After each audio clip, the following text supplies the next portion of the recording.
There are certain instances where light can actually act as a carcinogen. Light? Yeah. Air pollution can affect cognitive function and put us at increased risk for Alzheimer's disease. With brain injury, don't wait to start exercising. Actually, when you start exercising sooner, you'll enhance recovery.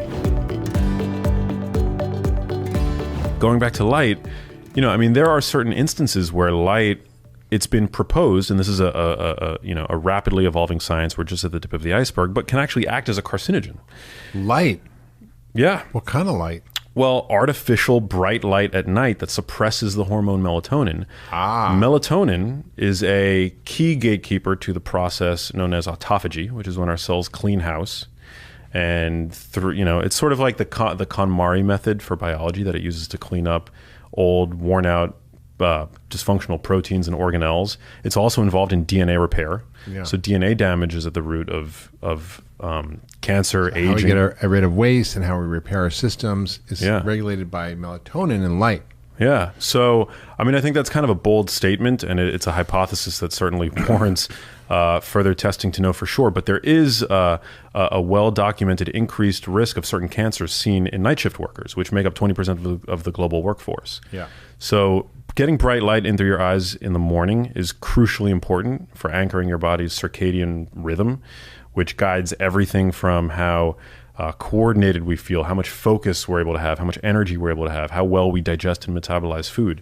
But in the latter half of the evening, avoiding exposure to extremely bright light, especially if it's on an ongoing chronic basis, I think is especially we were all being wearing those goofy glasses with the like Dave Asprey with the orange lenses, amber glasses, like amber colored blue light blocking glasses. I think that among all the wellness biohacking gimmicks that are out there, I think that those are among the most useful. Yeah. And it's powerful because I remember reading a number of years ago about studies in animals where they would give them melatonin and it would suppress cancer. Yeah. And part of that has to do with the light, which actually inhibits melatonin. So if you're, living as a hunter-gatherer, the sun goes down, you maybe got a few candles.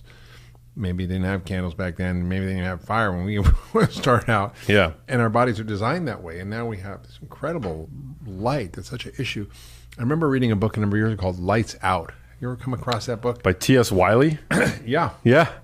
And it was like an eye-opening book, literally, and it was about how the invention of the light bulb correlated with all these chronic diseases we're seeing now. Huh? Yeah, heart disease, diabetes, cancer, and it talked about the biology of light and how it impacted us, and we don't even think about it, and we just are on our phones all night, or have computers in our beds, we have bright lights, and there are ways to fix it. So what are the ways people can fix the light problem?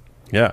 Well, I think there's two things. First of all, you want to make sure that you're getting good quality light early in the day, so preferably before noon. So not only is that going to help anchor your body's circadian rhythm, but it's going to help protect you against blue light-induced melatonin suppression later in the day. So that bright light, the suppression. So go outside, don't wear sunglasses. Go outside, don't wear sunglasses, or don't wear sunglasses when you're driving to work if you have a half an hour commute to work. Does it get through your windshield? Yeah. It's all about the light intensity. What you need is about 1,000 lux of light, and there's an app that I have no affiliation with, but it's called Lux, and there's some questions as to how reliable it is, but I think it could give you a good relative sense to the light intensity in your ambient environment. So if you download the app, you can kind of just make sure that you're spending time in an environment that's at least 1,000 lux in the morning, because that seems to be the light intensity that the melanopsin proteins in our eyes are sensitive to, that basically kicks off this 24-hour timer. Yeah. So that I think is crucially important. And so in other words, to actually have good sleep, you need to get outside and get sunlight in the morning. Yeah. 100%. Good sleep begins actually the morning of, and 1,000 lux of light. These melanopsin proteins in your eyes that are sensitive, they act like a light switch. They're not super sensitive because, as you mentioned, then a hunter-gatherer exposed to campfire or the stars in the sky would have their circadian rhythms all messed up. Right. So it's not that sensitive. It requires, again, 1,000 lux, and you can easily achieve that by standing by a window for about a half an hour. And even on an overcast day, you're going to get at least 1,000 lux.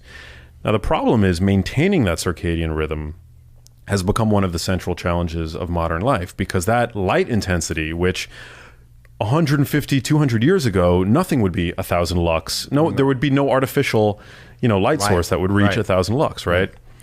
But today we have TV screens, we have smartphone devices. You can easily walk into a drugstore or a supermarket and the lighting inside, those bright fluorescent lights, are easily 1,000 lux. Yeah, that's true. So it sends your circadian rhythm deep into the abyss. And that's one of the reasons why I think, and why it's been proposed, that we see ill health associated with people. It's true. One of the founding kind of father doctors of functional medicine, one of my mentors, Sidney Baker, wrote a book called their Circadian Prescription, which was all about exactly this circadian medicine.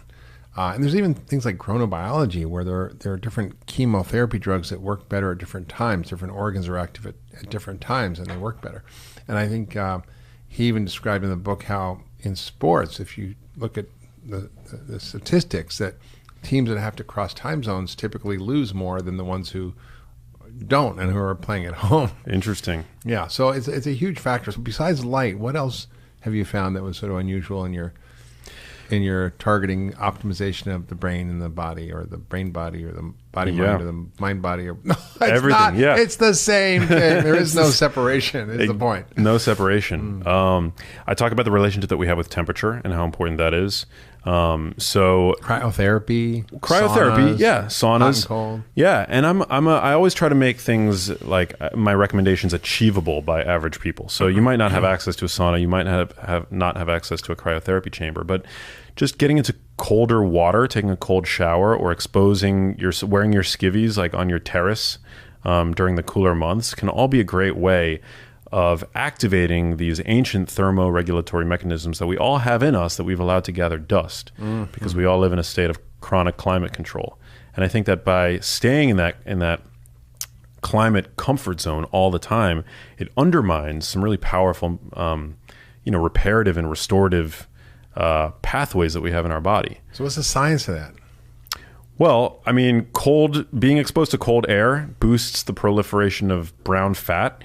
So, I mean, we're all afraid of gaining even more fat on our waistlines and on our hips, but brown fat is actually something that we want to have more of. It's metabolically active. It's brown because it actually has a lot more mitochondria than normal white adipose tissue. And which are the energy factories in your cells. Energy factories in your cells, right? yeah. They give you more energy, but this brown fat actually burns fat, and it burns sugar. And we can actually increase the amount of brown fat that we have on us. It's not actually visible. You can't see brown fat. It only accumulates in a few parts of the body, in our armpits, around our collarbone, down our spines, shoulder blades. That's where you're going to see the brown fat. You can't actually see it because it's really relative to the amount of white fat that we carry. It's like a very small in concentration, but it's really good for our metabolic health. So whether that means turning down the thermostat. So you get more brown fat if you expose yourself to cold. Yeah. Because brown fat, it burns calories to generate heat. So when you're in a cooler environment, this brown fat is burning calories to generate heat. Brown fat was actually originally identified in babies. Babies, when they get cold, they can't shiver. Babies can't shiver. So they have this brown fat that basically acts like an internal heating pad. Yeah. And for that reason, it wasn't known whether or not we carried this type of fat with us through adulthood. But now not only do we, in fact, carry this brown fat with us, which acts like an internal heating pad that burns calories, as I mentioned, but we can encourage its proliferation. Yeah. Well, the Tibetan monks knew this for years. They have a practice called tumo. You know about this? No. Oh, tumo is amazing. It's a technique called drying of the sheets. And so they train the monks to activate their brown fat through meditation. And they have them up in like the Himalayas and the monasteries way up in the freezing mountains. Wow. And they practice by dipping cold sheets in ice water. And they wrap the monks in the sheets. And the monks have to dry the sheets with their internal body heat. And when they can do that, they send them up overnight into the snow with basically a loincloth. Oh, man. And they have to stay alive. Wow. And they do. And it's quite an amazing practice. And, we've had such a surge of things like saunas and cryotherapy. And we haven't talked about it on the show, but there's something called zombie cells. Zombie cells like senescent cells? Yeah, the things that tend to kill us, where are these sort of senescent or aging cells, and they just create a lot of nasty immune effects and inflammation in the body, and it's hard to get rid of them. When cryotherapy or cold exposure is one of the key mechanisms for getting rid of these zombie cells, which helps extend longevity. And personally, I found that when I was really sick, and even now it's a standard part of my practice, I go into a hot sauna or a steam, get really hot, and then I turn the big bathtub, only cold water, and I jump in. Wow. And it's pretty invigorating, but you feel afterwards like your whole nervous system is awake and you're alive and you're energetic and it clears your head. It's pretty striking. Yeah, it is striking. And when I had chronic fatigue syndrome, it was one of the few things that gave me like a half an hour of feeling some respite. Wow. Yeah. I use that therapy regularly I have low back issues. I think a lot of people do. I feel it's like a powerful analgesic. Like I get instant pain relief. Yeah. What it does for my mental acuity and my mood is, I don't think that there's a drug as powerful as what that does. And there's a jump in a cold lake. It'll wake you up. It'll wake you up. Yeah. But I also want to mention before moving on from cold that there have also been a number of studies where they've taken people with type 2 diabetes, which is very common. Many people have blood sugar issues. Pretty much every other human in America. Yeah. And they found that when taking subjects with type 2 diabetes and exposing them to just mildly cool temperatures, I think it was somewhere between 60 and 66 degrees Fahrenheit, which is not super cold. By making no other changes to their diets or lifestyles, they were able to achieve a 40% improvement in insulin sensitivity, which is an effect size that you would expect by putting these patients on a new exercise regimen. Yeah. Just exposing them to cooler temperatures. Wow. So you don't have to get out of your chair. You just have to freeze. Just, activate that brown fat. Yeah. Leave your thermal comfort zone. Life begins at the end of your comfort zone, your best biology. Well, that brings up the next subject, which is nature is medicine, because we're so isolated from nature. Both the light experience we have isn't based on natural light cycles. The temperature experiences we have aren't based on being exposed to the environment like we always have been, and it has really detrimental health effects. So you talk about, nature and how that is really the disconnection from nature is really a source of problems for us. Major. Today we spend 93% of our time indoors, in big cities, and there's a lot of this research now coming out of Japan on forest bathing. There's actually a Japanese word, I believe it's karoshi or karyoshi, or I could be butchering it, but essentially there's a very significant portion of the population that gets worked to death in Japan. And there, 93% of Japanese people live in cities. So they're far removed from nature. And so this nature bathing line of research has really become a major focus. Wow. Yeah. And it's now being studied, increasingly around the world, the relationship that we have with nature, especially as our cities become more and more dense and more polluted.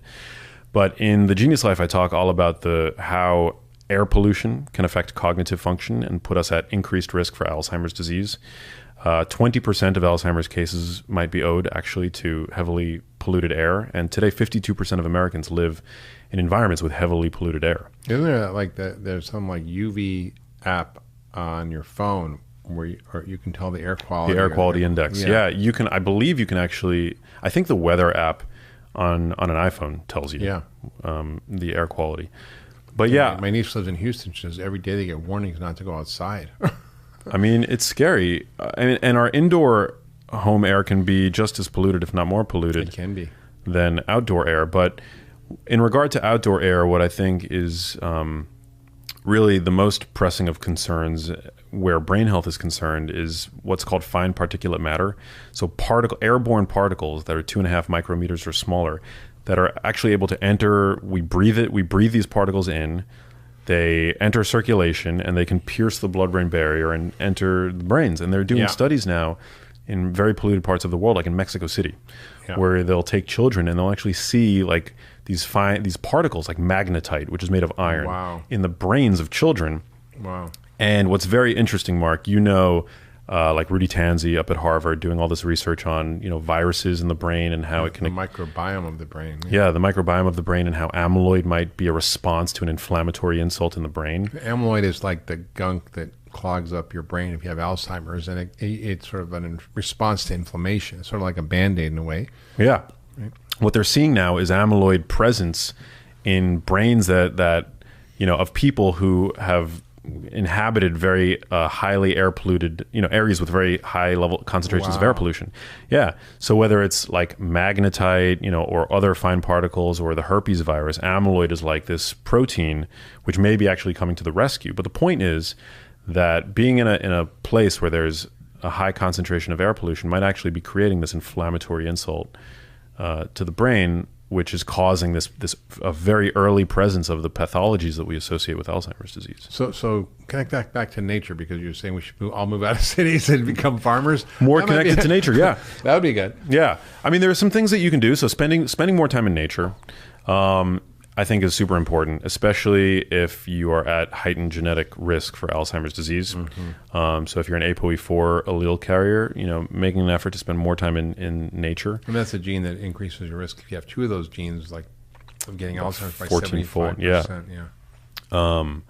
So doing that, also getting out in nature is crucially important because of the exposure to the sun. So exposure to the sun, I think, is very important. We were talking all about circadian biology. Exposure to bright light, crucially important.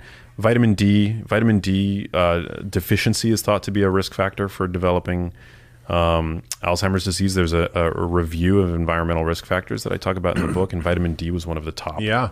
Well, I mean, it's a big deal because, depending on the data you look at, up to 80% of us are insufficient or deficient. And the way the reference range works is it's based on a population measure. So you take a group of people, you measure, the spectrum of the levels in the population, and then you look at sort of what's the average, right?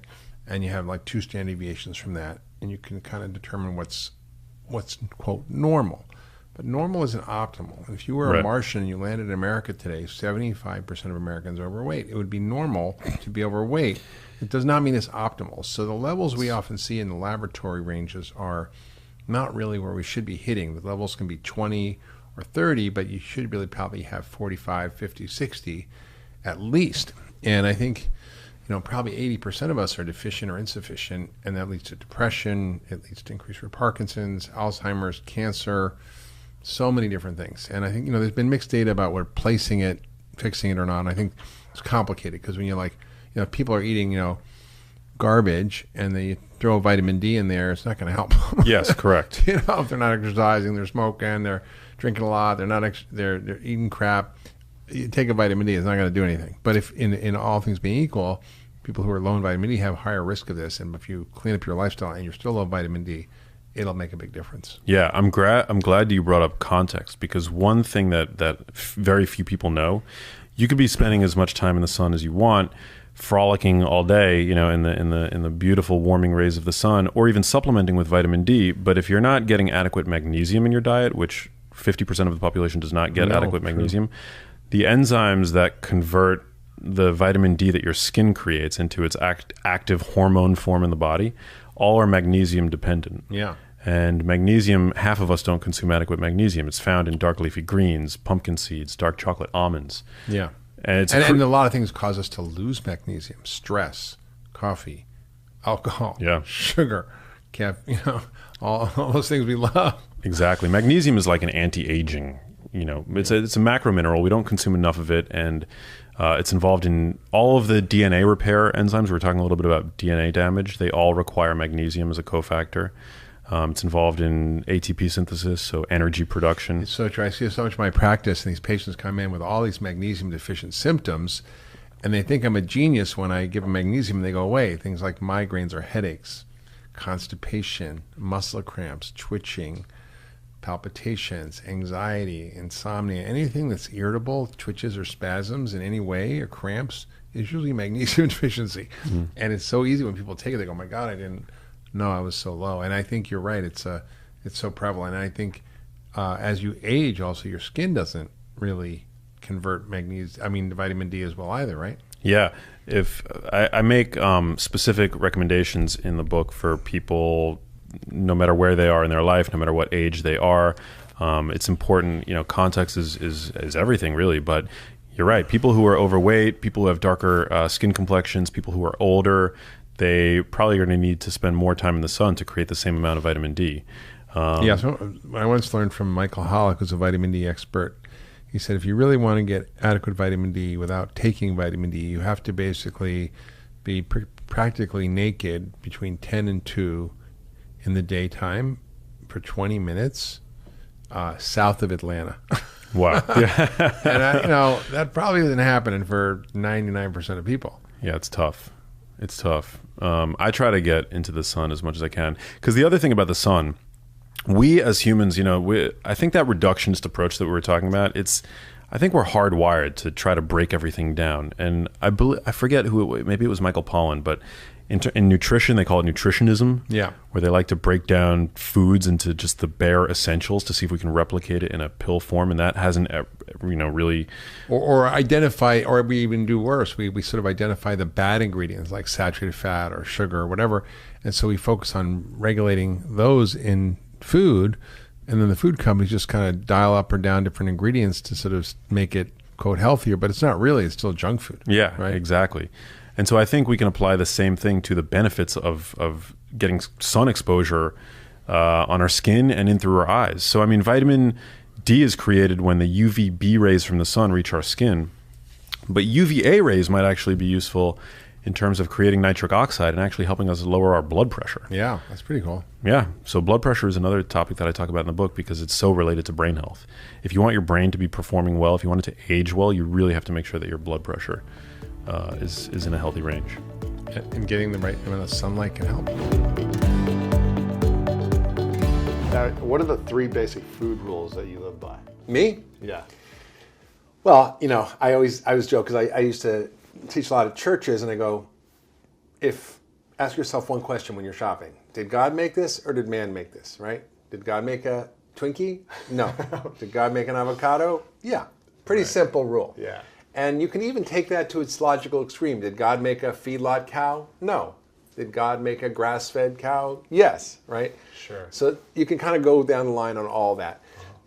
That's the first principle. The second principle is we should be eating mostly plant-based diet. Yeah. We call it plant-rich. I call it plant-rich. About 80-20, right? Is that Yeah, what you're doing? 80%, 70% of your foods on your plate should be lots of vegetables, nuts and seeds, fruit, whole foods.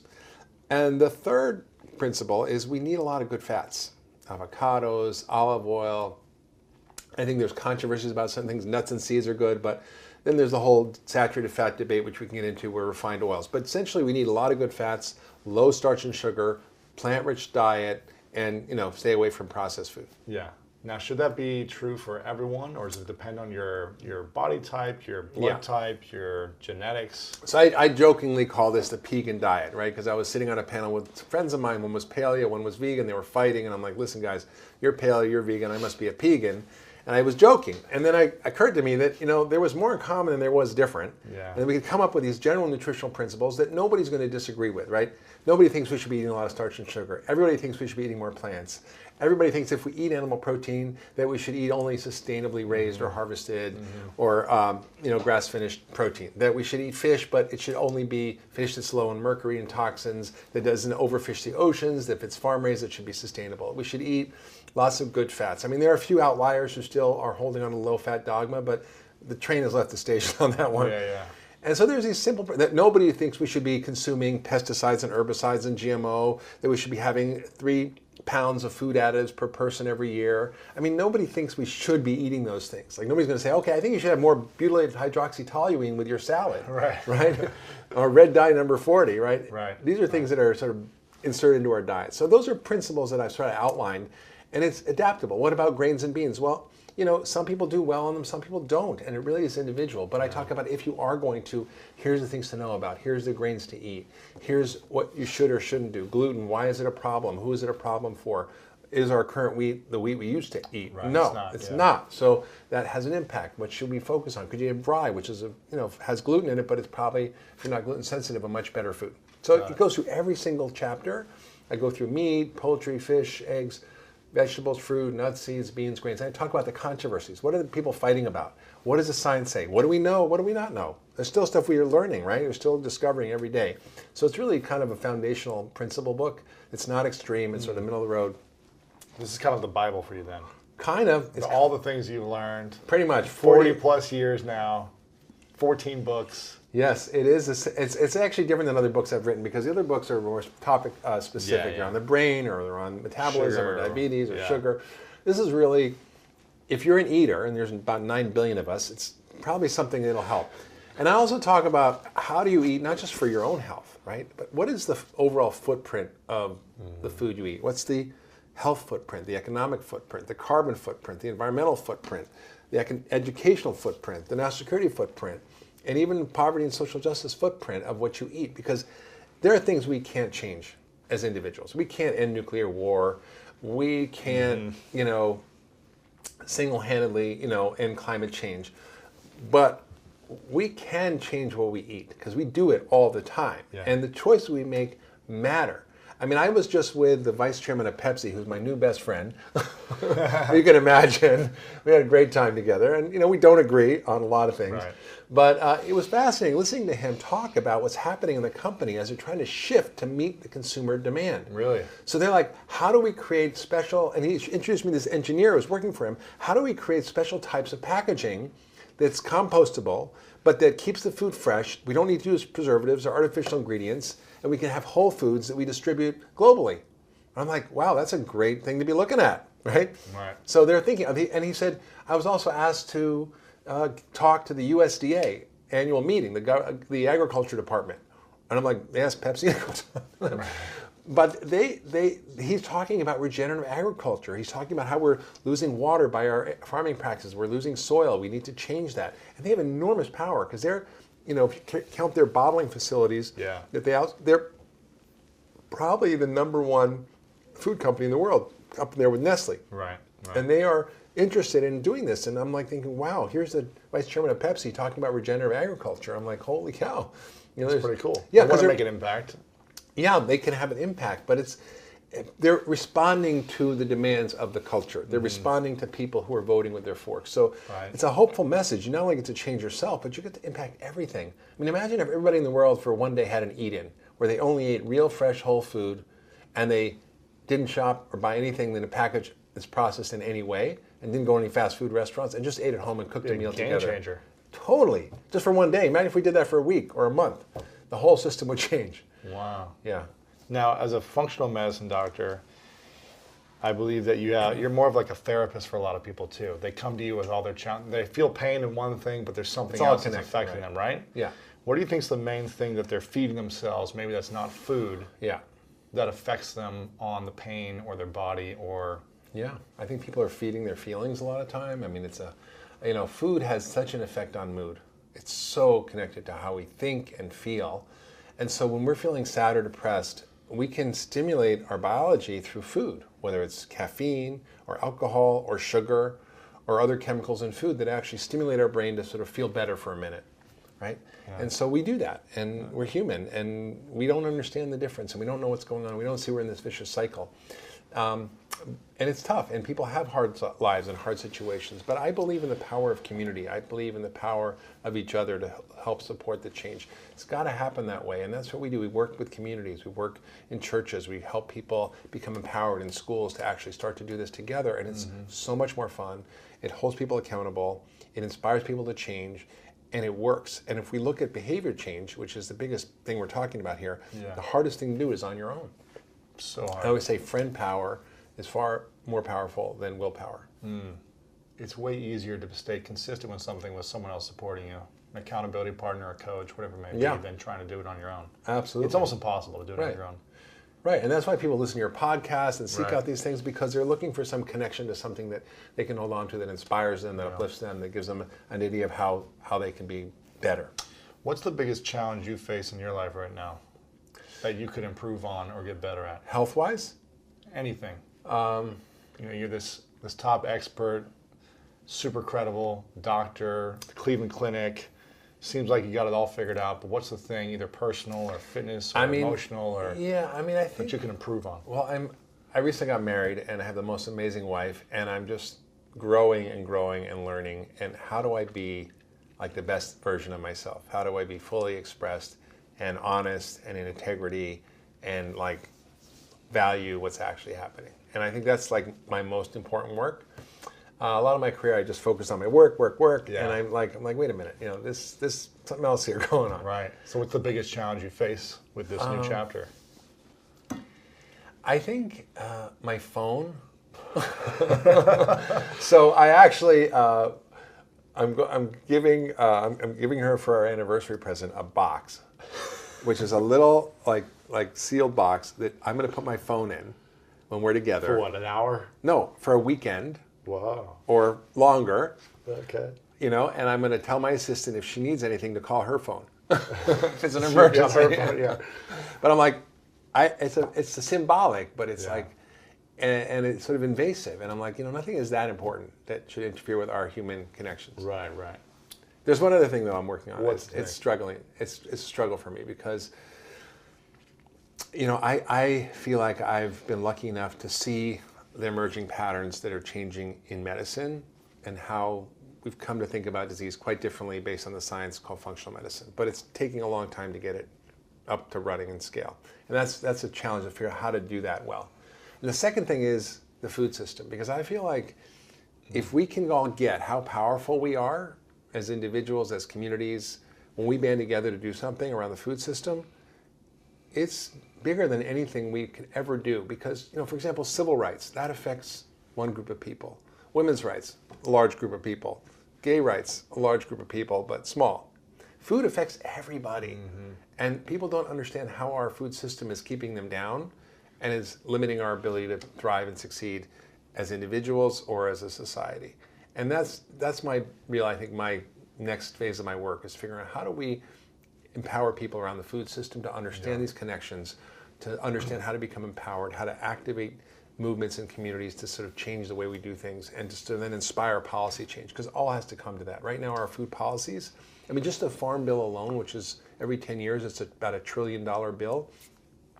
There's 600 lobbyists that spend $500 million funding and lobbying congressmen on this Farm Bill. Wow. And I remember when I went to Washington during the Obamacare era, and I was advocating for funding for lifestyle interventions so we could incentivize doctors to do the right thing, not just do medicine or surgery. Right.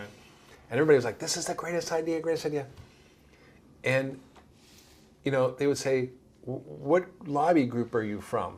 Like, who are you from? I'm like, nobody. I'm here for the patients and the science. Like, I'm lobbying for the science. And it was flabbergasted. All these staffers and the congressmen, the senators we met with, they were like, they didn't understand it because they don't experience individuals advocating and not as part of some big, massive lobby group. Right. That's interesting.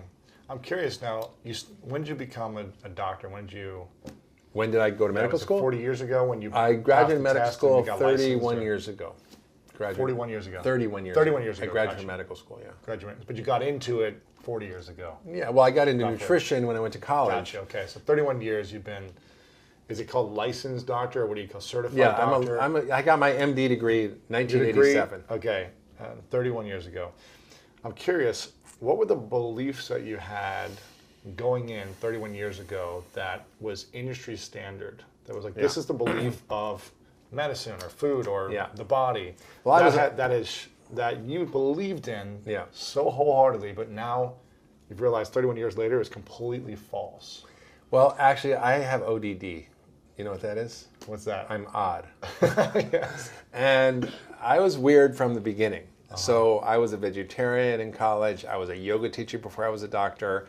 I studied systems thinking in college. I studied alternative systems of healing and medicine from around the world. My thinking was already there. And I was studying herbal medicine. I was going to go to China. I spoke Chinese, so I was going to go to China and study Chinese medicine, but I didn't want to grow up in a communist dictatorship. So I basically said, I'll try medical school and see if I like it. And I was fascinated with the body. And I really never went away from it, although I did really take it all in. I had to suspend all my criticism, disbelief, and just learn it as a system.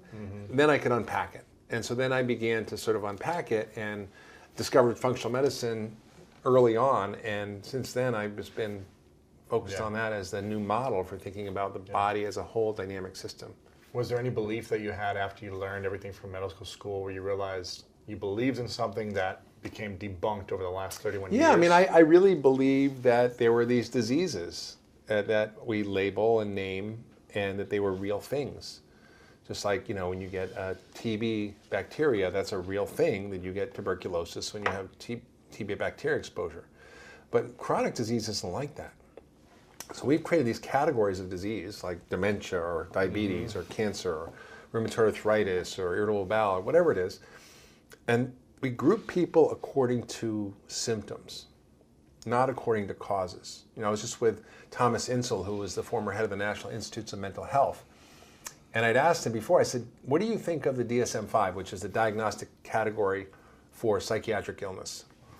He says, I think it has 100% accuracy, meaning it groups people according to depression or anxiety. It's very good, but it has 0% validity. Meaning it's not valid because it doesn't describe the why, only the what. And that was a big aha for me, to understand that all these diseases that I learned about in medical school as these finite things, they weren't something you get. You don't get heart disease. You don't get diabetes. You don't get dementia. You can get a cold, but you don't get these things. Right. And it's a very different way of thinking about disease. It's a systems problem. It's how the body is out of balance. It's a way of working with the body that looks at the body as a whole dynamic, interacting ecosystem that you can change by taking out the bad stuff and putting in the good stuff. Right. But that was a belief you had early on through medical school, because that's what was taught, right? Yeah. Now, is there anything now that you believe in that you think will eventually be debunked in 30 years or 10 years or 5 years, that you're like, this is the truth, this is the facts, but who knows, maybe there's not enough research or science or proof in that, and in 30 years... I think it's going to turn out that our genes aren't as important as we think. Because that's where a lot of this stuff is coming from. The genes, all about your genes. We're in the genomic era, grandfather, yeah. in the omics era, and genomics, and proteomics, and metabolomics, and all this stuff. In terms of genes aren't important in terms of disease, or in terms of like... I think that for not the diseases that we're seeing. So yes, if you have Huntington's chorea, or you have Down syndrome, or you have, some horrible inherited genetic condition that's a dominant disease, which is we call autosomal dominance, a type of genetic single gene mutation that's kind of fixed. Although you can modify how those people do. I'm talking about the rest of the chronic disease we have. And I think, it turns out, looking at the research, that your zip code turns out to be more important as a determinant of your health than your genetic code. That your friends and your social network is a bigger determinant of your health than your family. So we know from Christakis' work at Harvard, looking at obesity, that people who are obese, they're more likely to be obese if they have obese friends than if they have obese parents, right? Or siblings, because it's our social connections that drive our behavior. If you're eating, fries and soda and burgers and watching TV all day, and all your friends are doing that, you're more likely to be overweight. If you're going to yoga and drinking green juices, you're going to probably be healthier if all your friends are doing that, right? So if your friends are modeling healthy behaviors, and we live in a totally peer, socially driven world. I mean, look what happened with the Me Too environment. All of a sudden, it was okay to say the truth. And then you had like millions of women speaking up because it was okay, it was socially acceptable. The peer group said yes, That's how powerful. And I'm hoping for that kind of change around food. Right. So you think genetics don't play as much of a role as we think? I think we're gonna be disappointed by the Human Genome Project. It's already failed to give us a lot of what we hoped it would give us. Really? Yeah. Powerful. Yeah. I mean, there's something called the Exposome, which is how our genes are exposed to different factors, right? So we call the exposome what you eat, what you think, what you feel, your stress level, exercise, sleep, environmental toxins, your microbiome. All that is the world you're exposed to. It's what your genes are being washed over with every day. Turns out 90% of chronic disease is determined by the exposome, not the genome. Fascinating. Yeah, it's pretty amazing stuff. Which is very empowering, because you think, it's my genes. My dad had Alzheimer's, my dad had heart disease, my dad had diabetes, my mom was this. You're like, okay, what can I do? But the truth is, it's a very empowering message, because people can change. They can change your gene expression. You can't change your genes, but you can change which ones are turned on or off and how they work. Now, did you believe at one point that the genes did play a big role? Oh, yeah, for sure. All of us did. Yeah. Powerful. I love it. Couple questions left. Make sure you guys get the book, though, before we finish up. Food. What the heck should I eat? The no-nonsense guide to achieving optimal weight and lifelong health. Make sure you guys pick it up. New York Times bestseller. It's crushing already. This is called The Three Truths. I don't know if I asked you this last time. You might have. Maybe, but we'll do it again and see what comes up. So imagine your final day. You live till you're 300 years old. Okay. Because you're the fountain of youth right now. Almost 60, right? Almost 60. 58? Is that Not bad. Yeah, almost 60. I'll be crazy. 60 next year. Yeah, you look like you're 25 and in the book. I love it. 60 Photoshop. next year? Yeah. Wow. Well, 2019, I'll be 60. I hope I look like you when I'm 60. But you're going to live for as long as you want, and imagine it's your final day, and you choose the day, you've done everything you want to do, you've done it all, and you say, you know what, it's time for me, I'm ready to go. Yeah. You go on your terms. Yeah. You've written 75 New York Times bestsellers. God forbid. You know, every topic you could imagine, there's a book out there that you've come out with. You've done everything you want to do, but for whatever reason, you have to take it all with you. So no one has access to any of it. You got to take it all with you. It goes with you in the grave, but you get a piece of paper and a pen to share your final three truths with the world, your final lessons and truths, and that's what would stay behind, but everything else you take with you, so they don't have access to anything else. But these three truths that you would write down, what would you say are yours? I would say the first thing is don't take yourself seriously. Show up with love in every interaction and everything you do, and have fun. We live in a toxic world, right? It's not a matter of, do you have toxins? It's how many do you have? Right. Persistent pollutant toxins that will just will just camp out in your fat and just leach into your system and alter how your mitochondria work, alter how your immune system works. Yeah. Great case that I had. It's a gentleman who has Alzheimer's. He was seen at a very large institution in Boston, and he was diagnosed at the age of 56 with, moderately advanced Alzheimer's. Wow. He had a basic evaluation with a SPECT scan, and he was told he had Alzheimer's. He was given a pill that we know doesn't work for more than 18 months to Aricept. stabilize it, right? Yeah. He was given a... Doesn't work even for Yeah, it doesn't even months. I was just trying to be generous. And that's not our opinion. This is basically in the major medical journals. Yeah. The pills for Alzheimer's just don't work. They just don't work. So then he was given, start behavioral therapy and cognitive therapy. Again, hasn't been proven to do anything to slow the progression or improve cognition at all. So he's, at a major institution given those two things to do. He is a very, very active gentleman with a great deal of huge responsibilities in his life. Very dear man. And he comes here for the first visit, and you see these issues, and so we start talking, and I start testing. So we do the tests. Let's look at the gut. Let's see if there's toxins. Let's find out about your hormones, right? Let's see if you have any autoimmunity. Yeah. Let's do we do specific autoimmune testing to see if your body is making autoantibodies against brain tissue. So why would you do that? Because Alzheimer's is what? Alzheimer's is a multifaceted, multi-causality disease. It's inflammation of the brain. It's inflammation of the brain. That's what's driving it. Right. And there's lots of things that can cause an inflammation. Right. So we're going to look for everything that can cause inflammation, and there's also disruption of normal function. Yeah. Right? That might be distant. So what effect does having a low testosterone have on the brain? Testosterone has a big impact on the brain. It can have an impact on inflammation. It can have an impact on how the pituitary and the hypothalamus are secreting other hormones, how those hormones will work, and how your neurotransmitters may work. So here's some of the things we found with this gentleman. He had a mercury of 120. Oh, wow. Now put it in perspective. Like 0 is normal. 0 to 4. And anything over 10 I worry about. 20 is bad. And like 120 is, a handful of people that you see over the course of decades have 120. Yeah. Very, very few people. Mercury level. Testosterone level. From where? Fish, water, air. But a lot, he was a fish eater in his lifetime. And again, he wasn't like an extraordinary fish eater. But if you look at his detox genes, he had on his genes, he had a lot of variants that made him susceptible to not being able to detoxify as well as he should. So, you and I could go eat sushi the whole week. Not me. I got those same genes. Okay, you got those That's same why I got genes. mercury poisoning. Okay, all right. So I could eat it. I don't have an issue with mercury, right? My mercury wasn't high at all. And I love fish. I eat a lot of fish. So jealous. Okay, well, so mercury, his testosterone level was 150. So at his age, his testosterone level should be 600 on average. 800, right? 800, 6 to 800, normal, yeah, right? So 150 is like nothing. about what a woman has almost. Exactly. So he had his testosterone was low, his mercury was bad, and of course there was SIBO, and he had dysbiosis. So not only did he have His gut was all messed up. his gut was all messed up, and then finally on top of it, he tested positive for Lyme disease. So that's another thing that we do here at the Ultra Wellness Center is, you can't practice functional medicine without coming across Lyme disease almost every day.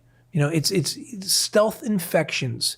Lyme disease and the co-infections that can be found with it, along with other viruses, are a big part of what impacts people. He had Lyme disease. So we had 4 strikes against him.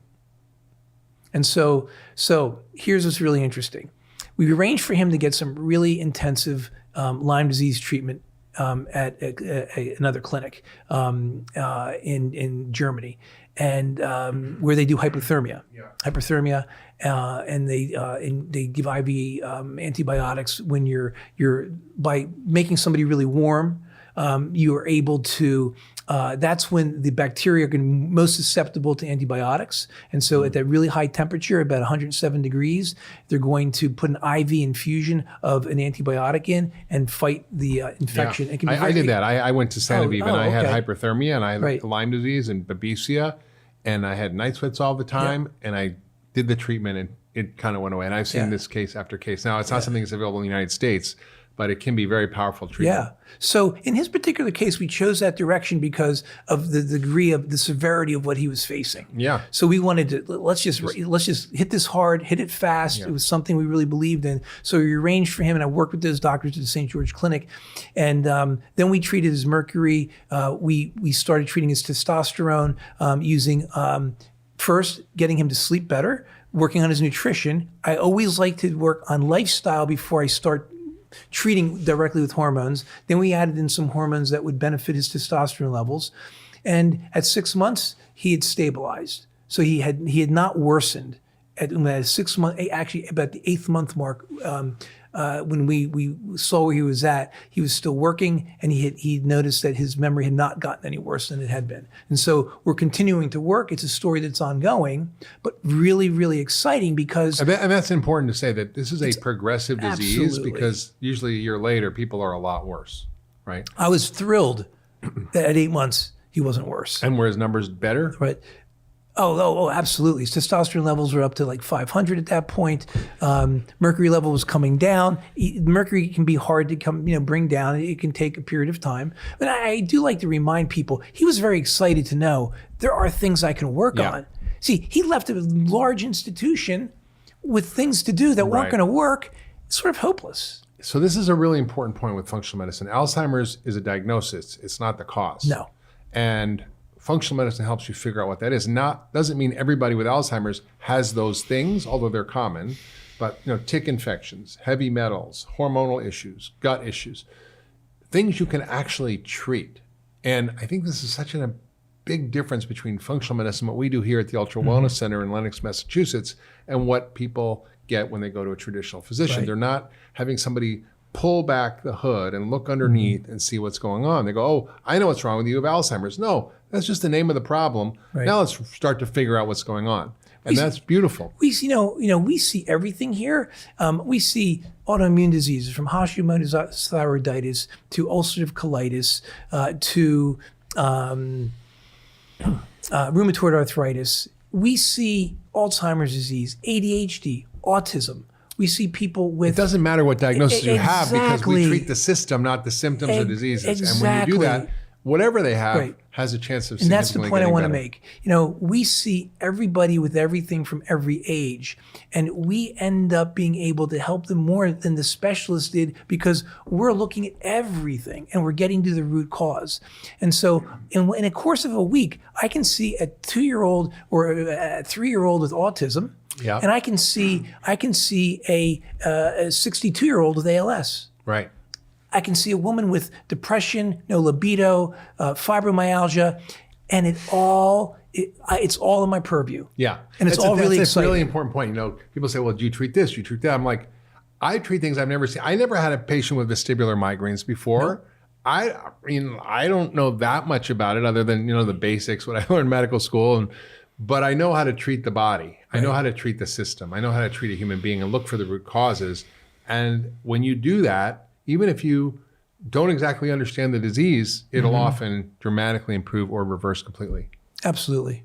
But I like to let people know it's hard work. It's good work. It's really good hard work. Well, it's never not like take this pill, see you in 6 months. You Right. have to change your diet. You have to take care of your lifestyle issues. You have to take things to help reset your system, fix your gut, do the hormones, treat the Lyme. Right. Like example, I think is a good one is my own daughter. She went, she started having, I have permission from my daughter, actually. She said, "Are you going to say my name?" I said, "Do you want me to?" She said, "Yeah." So my daughter Isabel. So she started having her period. And about, in the first year of her cycle, she was very irregular and she was really getting more and more fatigued. So it was around school time. It was August. She goes to her pediatrician. Take the pill. Yeah. So, no. She goes to, my wife goes with her. And my wife is, she's very attentive to these health issues and nutrition. And so she sat in the visit and she came back and she shook her head, "George," she said, "I am done. I am so done." I told him that Isabel had fatigue, never once asked her what she eats, didn't talk to her about nutrition whatsoever. Basically said, barely asked her about her period other than to know that it was irregular. Really basically said, you just started your period, give it some time. You're an adolescent, you sleep more, you're going to be fatigued. It's sort of the natural process. So I'm like thinking, nope. So I wanted to know, I know my daughter's diet, as hard as we try in our home, my wife and I eat whole foods. She will tend towards carbs and sugars outside the home and even inside the home. So I had a lot of suspicion from watching her in our house that she was having issues around her diet and nutrition.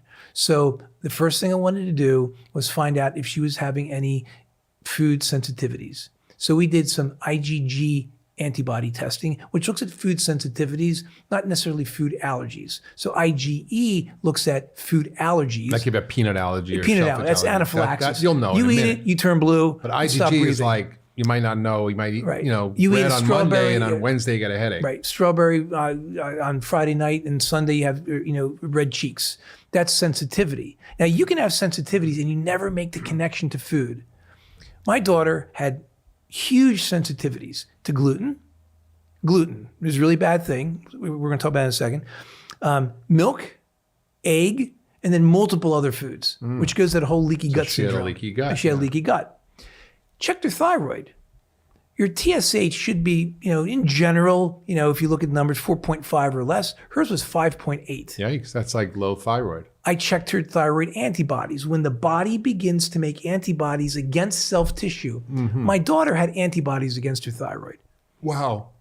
Again, 14 years old, right? And she was told... and most doctors don't check anybody. They'll no, just check a TSH, and if it's around normal, they'll just say it's fine. Right. And her CBC, her blood count. We have hemoglobin, hematocrit are two numbers we look at to see if you have enough blood. Blood carries oxygen. Oxygen is required to make energy. Energy gives you energy. And if you don't have it, you're fatigued. Right. And she was fatigued. These tests were was not anemic? done. She was anemic. Her hemoglobin, her hemoglobin was 9.9. Oh, that's really It should low. be 13 to 14. Yeah. Right? That's like down like 3 pints. Now, these are lab tests were available to the conventional doctor. So now here's my daughter with all this going on. So the first thing we're going to do is we're going to change your diet. But here's the key thing, the gluten piece. See, that gluten sensitivity triggers everything. As we know, gluten is what triggers can be a trigger for your gut to make something called zonulin. And zonulin is the molecule that opens and closes those gates in that membrane that protect the lumen, your body from what's in the lumen of your gut. In the intestines. Right, in the intestines. So when you're sensitive to gluten and you start to trigger that, you create this leaky gut, that's when you really open up that door, as we talked about, for autoimmunity and malnutrition. And then on top of that, she was having these bleeds.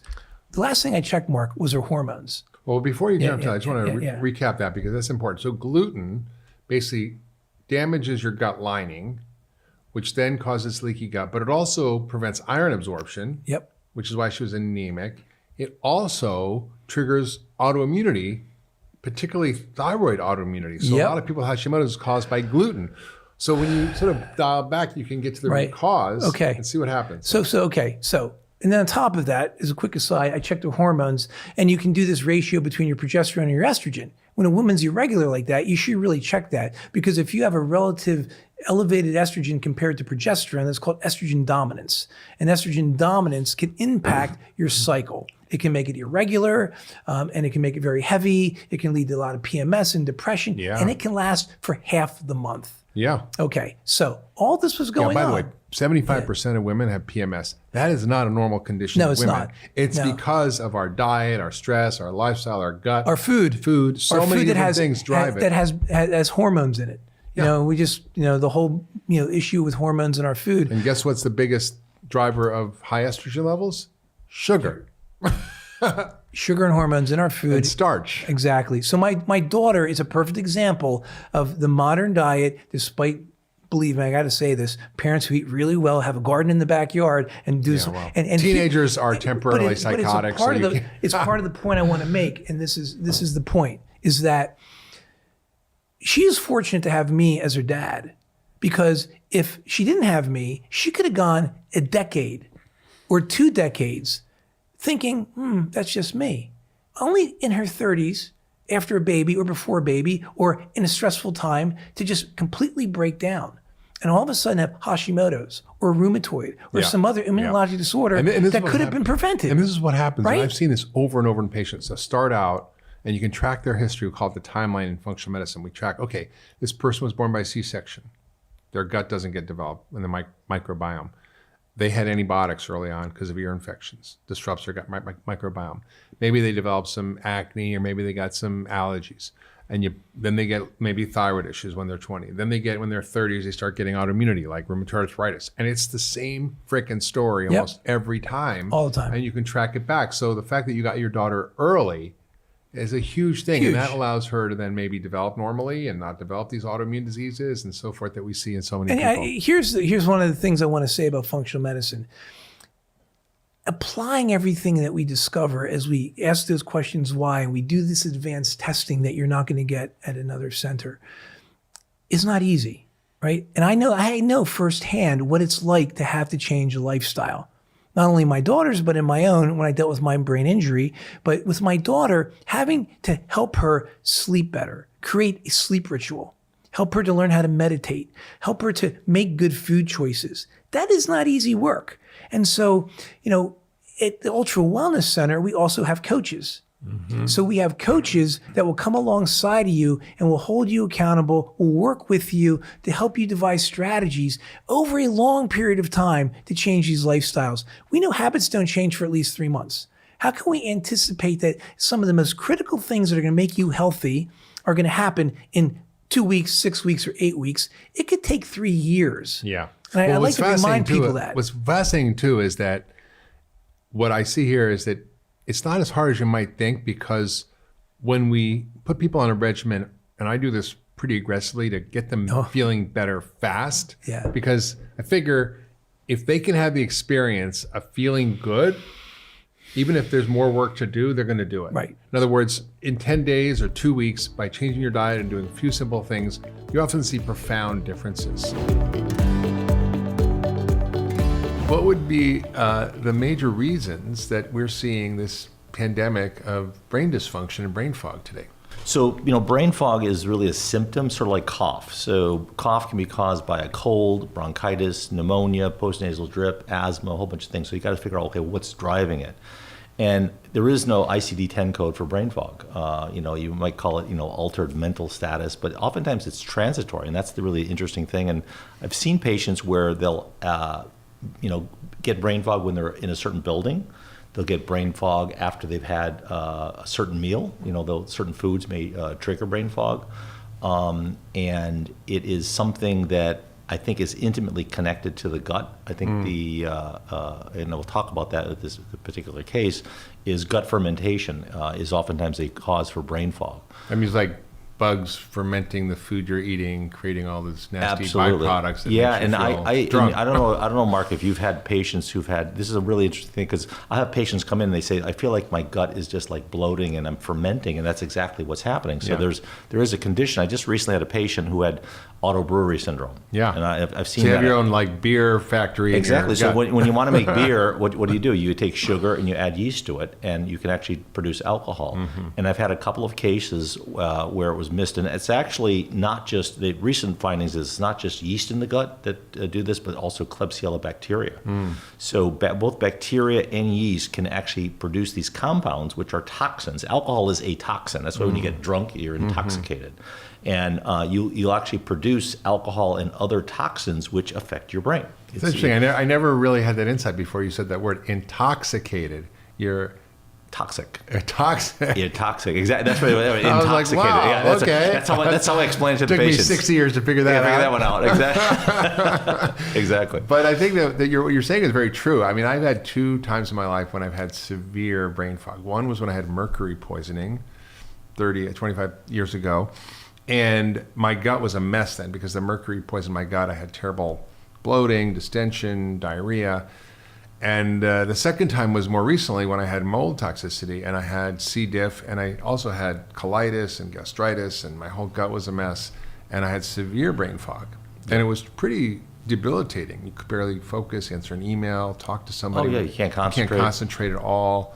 And people think, oh, that's just sort of in your head. It's not in your head. Maybe in your stomach. Well, it's manifesting in the head. That's the whole thing. Yeah. And we have these artificial boundaries between the brain and the body and the mind, and they're all interconnected.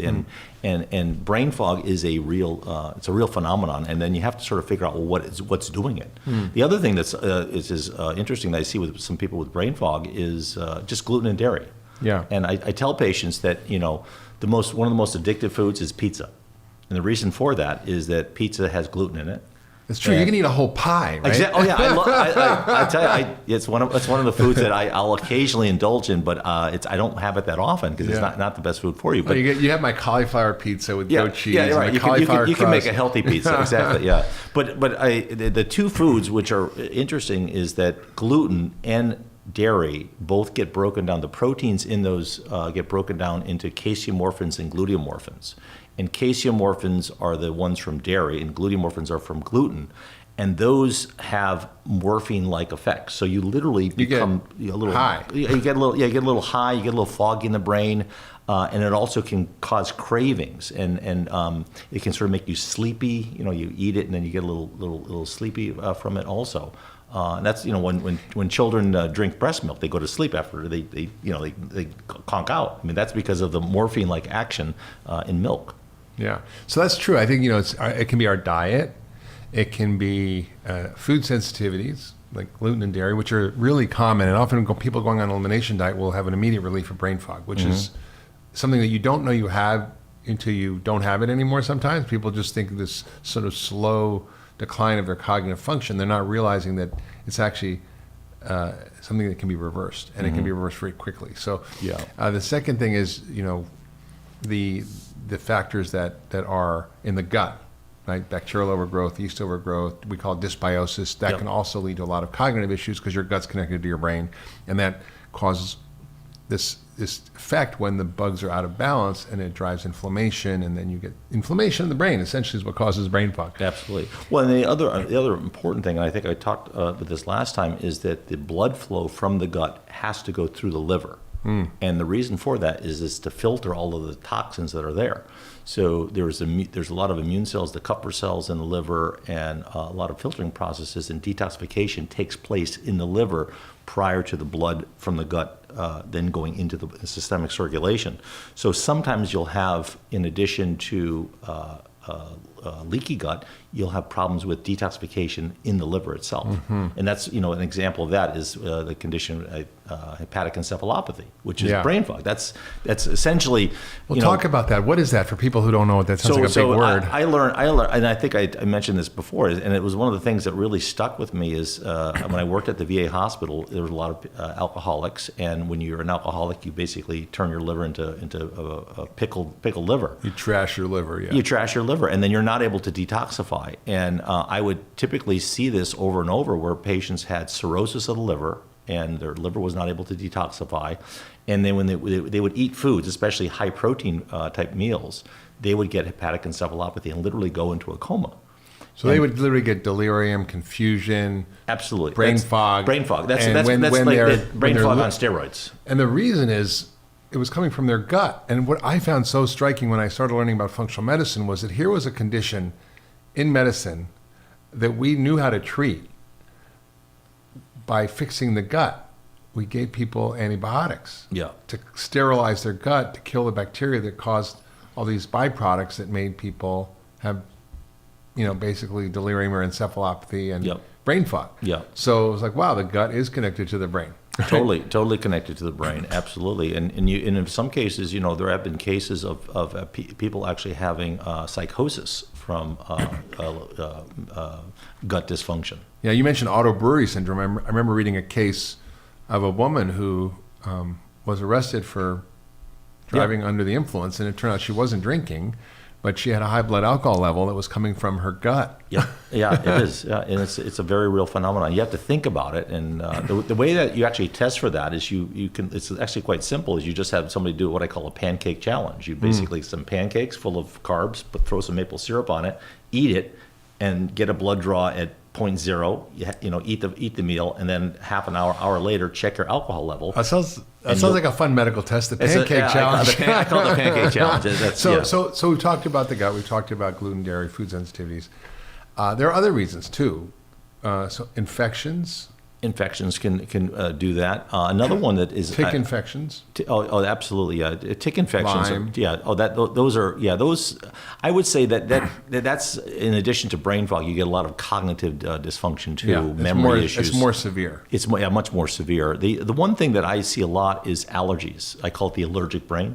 And you can have food allergies that can potentially do that, or even environmental allergies or mold. And the high levels of histamine, because histamine actually acts as a neurotransmitter. And I've seen this in a number of patients. I've had some patients with another condition, which we're seeing more and more of, is mast cell activation syndrome. It's sort of a buzz diagnosis now, but it's a very real phenomenon, and is related to the mast cells, which are the types of immune cells in the body, in the interstitial, the sort of the spaces between the cells where they reside. And they release lots of histamine. And if anybody's ever had hay fever, you see that the typical picture of a person with hay fever, they're like this, like half asleep, and like they're walking through a fog. Hay fever is an example of brain fog. Yeah. And antihistamines can actually have a benefit with that. Naturally, things like quercetin and nettles can also be very helpful. And you probably have used it. This is something that I use. I've been using more is the drug cromolyn sodium. Yeah. Which is I've had some amazing success with that in more difficult cases. I wouldn't necessarily go to that for my first choice. What Todd's talking about is this drug that's used for asthma and allergies that is usually inhaled. Yeah, usually inhaled. But there's a version you can take orally that, before you eat, inhibits your white blood cells from releasing histamine and creating an allergic response. And I've often found it extremely effective for some patients. Yeah. So Todd, talk about this patient that you had that had really bad brain fog. This is a guy who'd come to see you who worked a lot, it was a little less stress, and that could be easily dismissed as, oh, you're just stressed and tired. But you went deeper. What did you find? Well, he actually came into me, and he had already seen a variety of different doctors. And the background is that the gentleman, as a child, had lots of allergies and asthma. So he had, ear infections, bronchitis, also developed some sinusitis type symptoms.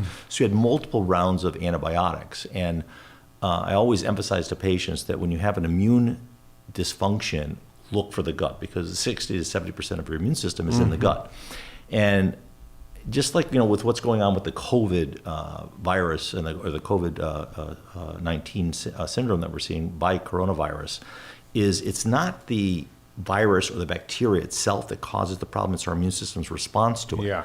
And in general, we want to have I call it a balanced immune system. So we want our immune system to be idling Yeah. So basically just sort of sitting there and, okay, we're enjoying planet Earth. We're going out for a walk. We're not reacting to the... Not underreacting or overreacting. Exactly, underreacting or overreacting. And when you overreact, we call that an autoimmune disease. When you underreact, we call that AIDS. Right. So AIDS or cancer. AIDS or cancer. Or overreaction is allergies or autoimmune. Right. And I think, we talk about like, a weak immune system or a strong immune system. It's really, I think, an intelligent and a balanced immune system. That's how I like to think about it. And that's, related to immunotolerance, which is what the gut does.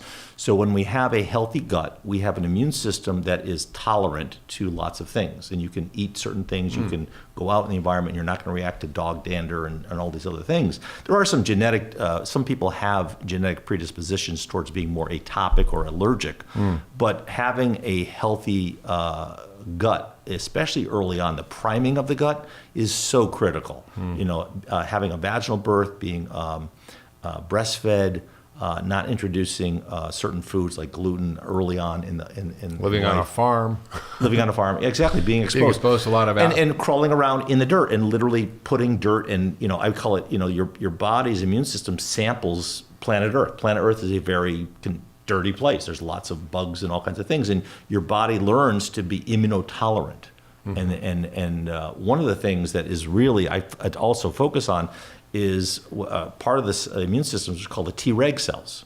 The Treg cells are like the conductor in the Boston Symphony Orchestra. So you've got the wind section over here and the horns over here, and they keep everything in balance. Yeah. And the Tregs are really, really critical. And what we're finding, they're regulatory cells. They regulate the whole, the whole balance of the immune system.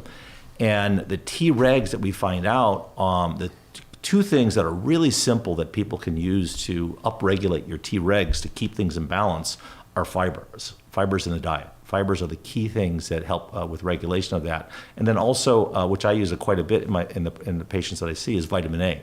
Vitamin A helps to downregulate the immune system and helps to keep the Treg cells in place. So this guy came in with brain fog, and he had a lot of stress, but he also had other things. He had mold exposure. Yeah, he was working in a building, and they found out that he was in a water damaged building, unknown to him, and he had mold exposure, which you've been experienced yourself. Been lucky enough to have. Yeah, exactly. Yeah, and we live in a lot of people are in older buildings. And you don't know, you might buy the building and there's water damage. You don't even know it's there. I mean, 50% of buildings have water damage in America. That's a lot. Really. Yeah. Wow. That's a lot. Yeah. So he came to me and he had the diagnosis of mold toxicity. In fact, he actually learned about this through one of your podcasts. I think you were talking with David Asprey. Oh yeah, I was trying. Exactly. It was the moldy podcast. So that's how he sort of went down that road, and he got treated, with a variety of different therapies. He got some IV glutathione, he got some ozone therapies and other interventions, and he got about 50% better. And then within several months, he sort of went back to where he was. He was also, again, not sleeping much because he was, doing a lot of litigation. There was a lot of stress. He wasn't sleeping well. The big thing that I see with patients with conditions like immune dysregulation is stress.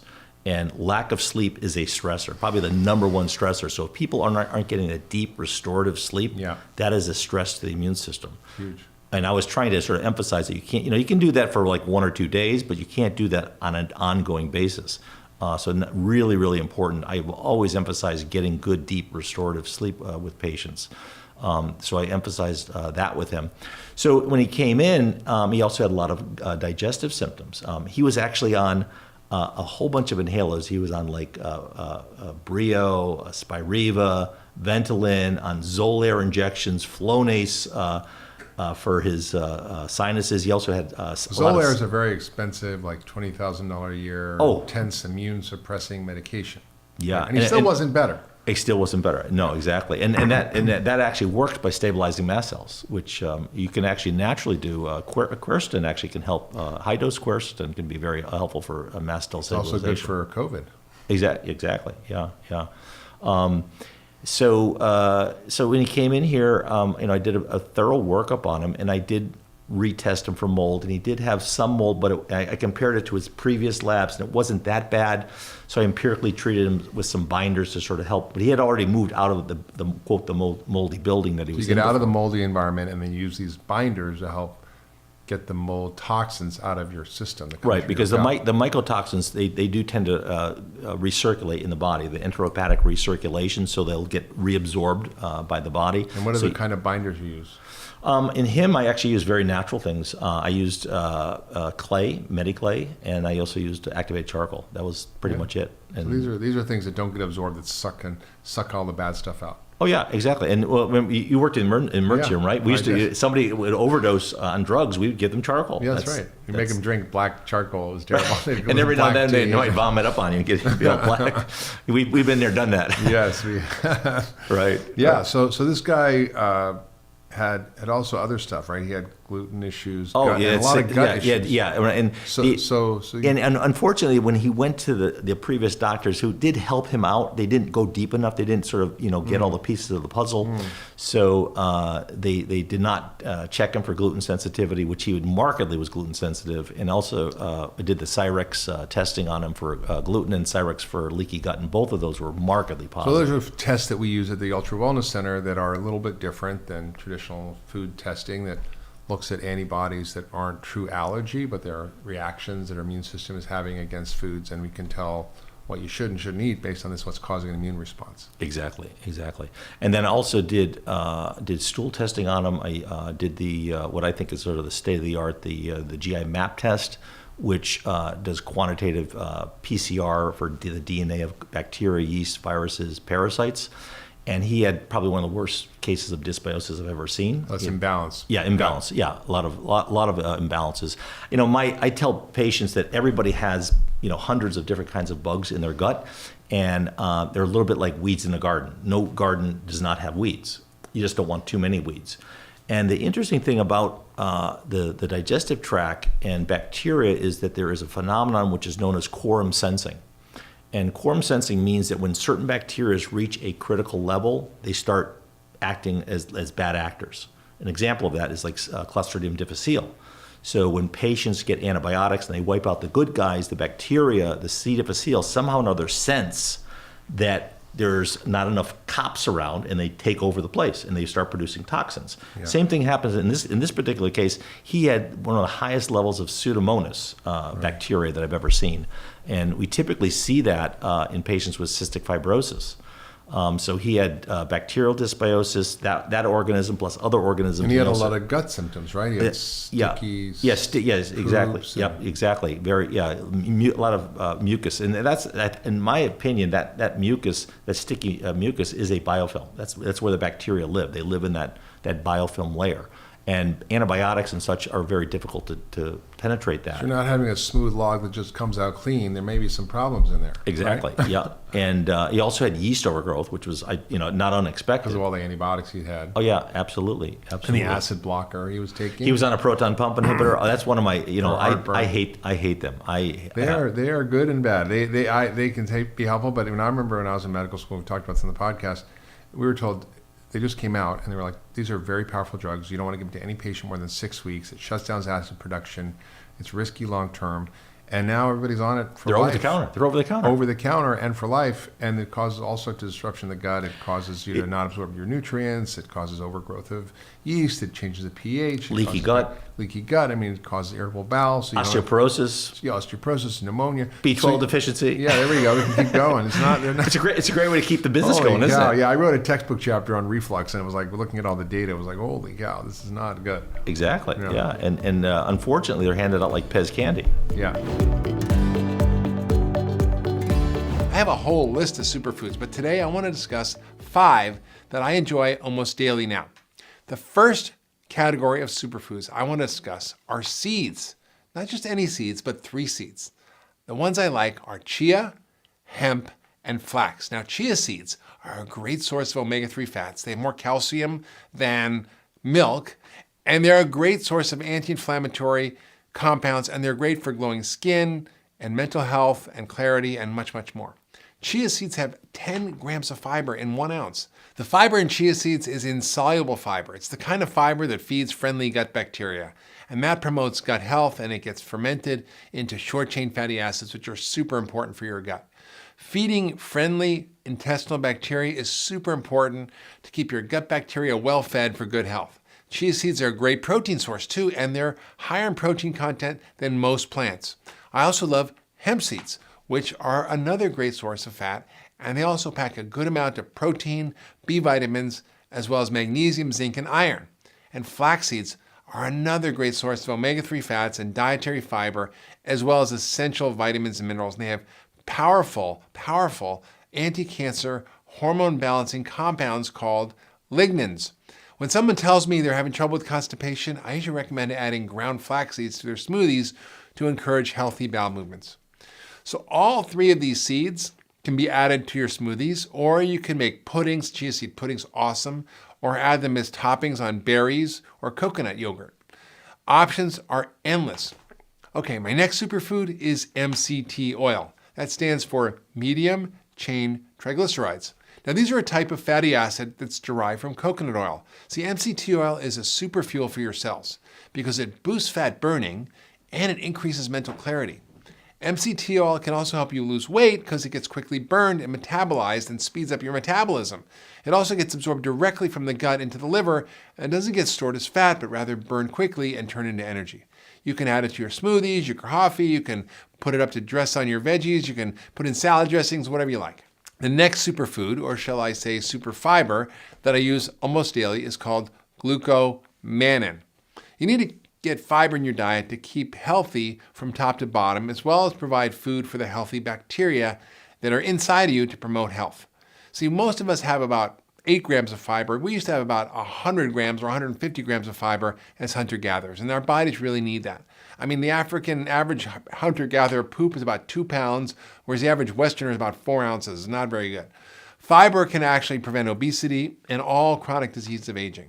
Now, this is because fiber slows the rate at which food enters your bloodstream and increases the speed at which the food exits your body through the digestive tract. Fiber keeps your blood sugar and your cholesterol in ideal balance and also quickly eliminates toxins from your gut because it kind of, think of it like a scrubber brush. It cleans out all the toxins and reduces your appetite. So it's like a win-win-win. Glucomannan is soluble, it's fermentable, and it's a highly viscous fiber. It's like sort of soaks up 50 times its weight in water, and it comes from the root of elephant yam, also known as cognac. No, it's not the kind you drink, okay? The cognac tuber has been used for centuries as an herbal remedy, and it makes traditional foods like cognac jelly, tofu, and noodles. I like the shirataki noodles because there's almost no calories, and they're all fiber, and they taste like noodles. There's a great way to take glucomannan, and it's the form of a supplement known as PGX. And this is a lot of research on it, $20 million of research looking at diabetes and weight loss and cholesterol. And you basically stir it into your water every day as an easy and effective source of fiber. Next, I want to talk about mushrooms. It's a whole class of foods, actually, not just one mushroom. When I went to China, I realized that the average Chinese person knows more about medicinal properties of food than I do after years of research. Medicinal foods are part of their everyday diet, and one of the staples in Chinese medicine are mushrooms. Reishi, shiitake, maitake, cordyceps. They all have powerful healing properties that boost your immunity and support your hormones. And they're antiviral, they're anti-inflammatory, they're anti-cancer. They can even help you heal your liver. They can lower cholesterol. The list goes on and on and on. And so if you have an experiment with mushrooms, I highly recommend it. I love to make reishi tea or cook with shiitake mushrooms or even maitake. You can put them in soups. They're awesome. Finally, let's talk about the superfood that you might be having today and that you don't even know it. And that is plant foods. Yes, that's right. The vast array of colors in veggies represents about 25,000 chemicals that are super beneficial. These are called phytochemicals. Now, there's evidence that the interaction between the colors provides additional benefits. So that's why you want to eat the rainbow. It's important to have a whole diverse diet full of lots of different colorful fruits and vegetables. Now, fruits and veggies are historically and biologically super important. Our ancestors, the hunter-gatherers, ate over 800 varieties of plant foods. Today, we don't even consume anywhere near that amount. So we need to make extra effort to include more of a variety in our diets. I always say, eat the rainbow. And no, I don't mean Skittles, okay? Each color of fruits and veggies represents a whole different family of healing compounds. For example, red foods like tomatoes, they contain the carotenoid lycopene, which helps get rid of free radicals that damage our genes and can prevent cancer like prostate cancer. Green foods contain the chemicals sulforaphane and isocyanates. These are also powerful. They also contain indoles, all of which help ward off cancer by inhibiting carcinogens and getting rid of them in your body. So I want you to try them all. Purple, yellow, orange, red, white, blue, green, whatever. They all have amazing benefits. I encourage you to eat your medicine every single day. Remember, the power of what you put at the end of your fork is far more powerful than what you'll ever find in a prescription bottle. So you talk about a study in the book that has to do with vitamin D and depression. Can you talk more about that? Well, vitamin D is important for the synthesis of serotonin, which is a neurotransmitter involved in mood. It's a happy chemical. It's a happy chemical. That's what Prozac does. It increases serotonin, right? Increases serotonin. SSRIs, selective serotonin reuptake inhibitors, can boost serotonin at the synapse, but serotonin is also involved in focus and attention and executive function. So vitamin D is important in the synthesis of serotonin from its raw materials, one of which is tryptophan, an amino acid. So making sure that your vitamin D levels are in a normal, healthy range, important. And you can easily get your vitamin D levels tested from a doctor. It's a very cheap test. The recommendations that I make in the book are to make sure that your levels are somewhere between 40 and 60 nanograms per milliliter, which seems to be a range where we see the lowest risk of all-cause mortality. I remember reading a study. It was incredible that women who had vitamin D levels less than 45 had a 60% higher chance of having preterm labor.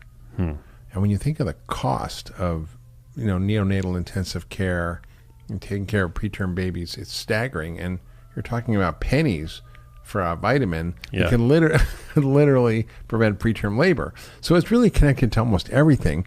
And the differences with vitamin D is that not everybody needs the same amount, right? So what should we be taking? Correct. Not everybody needs the same amount. You really, before you start taking vitamin D as a supplement, you ought to get your levels tested. When we synthesize it from the sun, our skin basically makes what we need and it breaks down the rest. It's almost impossible to get too much vitamin D from the sun. Although lifeguards can have levels of 150. That's amazing. Right? Yeah. So and that's not toxic. Right. I mean, it could it increases calcium absorption. I always like to recommend vitamin K2 for people that are especially at those levels. But with a vitamin D supplement, I think generally there was a research calculation that suggested that for the general population, 2,000 international units a day would be ideal to get the average person to an optimal level. But people again have different. People who are older might need to supplement more. Yeah. People who are overweight might need to supplement more to get the same improvement. And also, people who are overweight tend to be low in vitamin D because it's a fat-soluble vitamin, so it all gets sucked into the fat, and it doesn't get into their system that we need. Yeah, it gets sequestered by fat tissue. The same also can occur with other fat-soluble vitamins like A, E, K. Yeah. I don't know if you read this morning, probably not, because you probably don't read the JAMA Pediatrics journal every day, but not pediatrics, no. But I do, and I read this paper this morning that showed that women, when they were pregnant, took 2,800 units of vitamin D compared to 400, which is in the typical prenatal vitamin. That there was a dramatic reduction in the effects on bad effects on bone when their kids were born. In other words, their babies had much higher bone density. And then their risk later in life of osteoporosis was dramatically reduced. So, and that, that's almost 3,000 units, which most doctors don't even think about recommending. And some people, may need up to 5,000 or 10,000 if they're not good absorbers, and there's genes that affect that. So people might need only 1,000, but I think 1,000 is minimum for most people. And it takes about 1,000 units to raise your blood level 10 nanograms per deciliter. So if you're 20, you need at least 3,000 to get up to 50, right? and then you can see how you do. But I think people need to measure it, they need to check it, and they need to make sure they're okay, and if not, take the right supplement, and not the kind that you often get from your doctor, I hate to say, which is vitamin D2, which is not an active form of the vitamin, but vitamin D3, and you can get that over the counter now, and you can get 1,000 units and others, but you want to make sure you measure it, right? Yeah, I mean, vitamin D2 is the plant-based form of vitamin D, and vitamin D3 is the animal-based form. It's bioidentical to what we create in our own skin. So you always want to make sure that you're taking vitamin D2. I mean, D3. Okay, so that brings up a sticky question. So it's usually made from lanolin and other things that you can get it from sheep and stuff. And they're fat. So what if you're vegan? What do you do? Is it? That's a good question. I've vegan sources of vitamin D3. That's hard to get. Yeah, you're right. It's just one more of those nutrients that you're just not really optimizing. Yeah, and often people don't convert vitamin D2 to D3, and if you're a vegan, you want to make sure you're checking vitamin D3. And you can also check D2, so you might have a really high D2, but a very low D3. So it's important to make sure.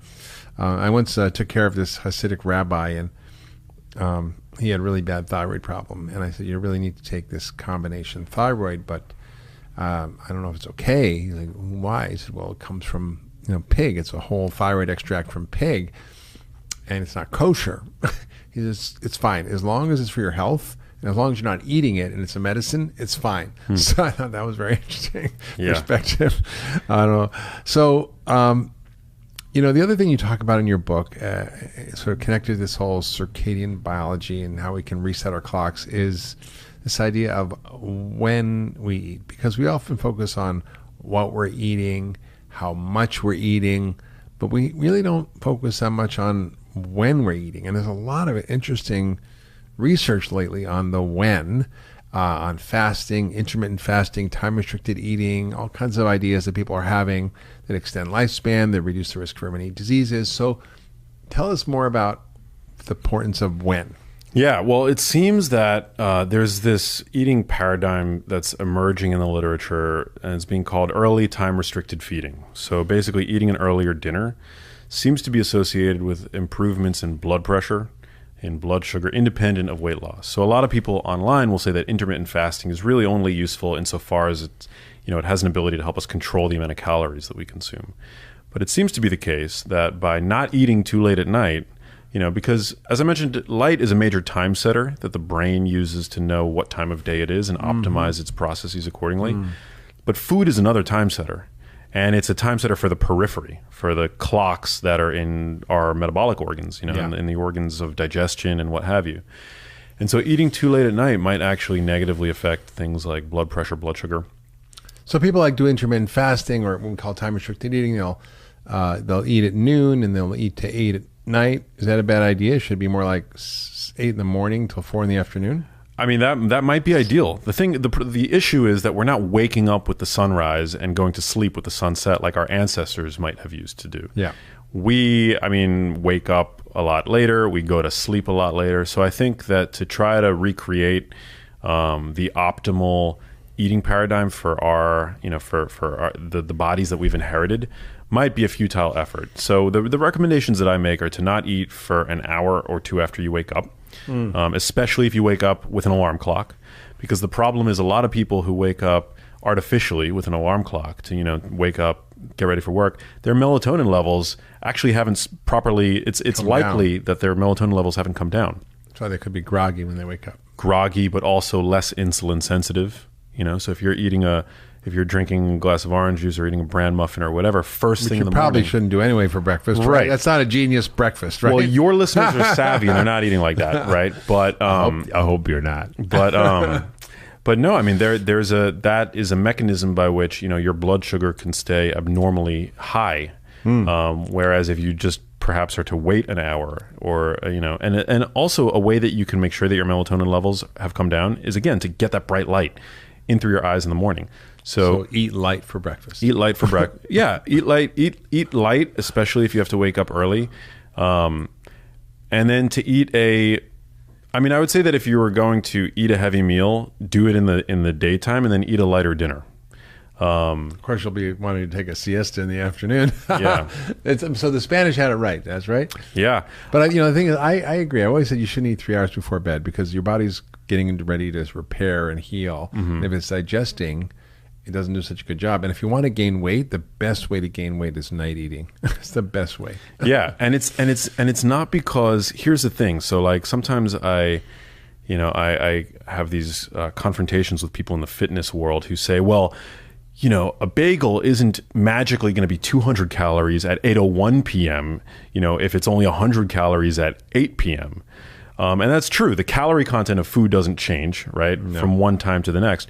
But it might actually, the disruption of your body's circadian rhythm might negatively affect hormones involved in energy metabolism, in hunger. So eating late at night could actually make you more hungry the following day. My favorite study I read when I wrote my book, Ultra Metabolism, like 15 years ago or more, was they fed people, the same calories in 3 meals over the day, or they fed them like 1 meal at night. And the ones who had the 1 meal at night with the same amount of calories gained weight. Wow. Compared to the other group, even though they eat exactly the same amount of calories. Yeah. So, because it might reduce leptin, which is the metabolic throttle, essentially, that dictates our resting energy expenditure. It might actually increase levels of ghrelin, which is a hormone involved in hunger.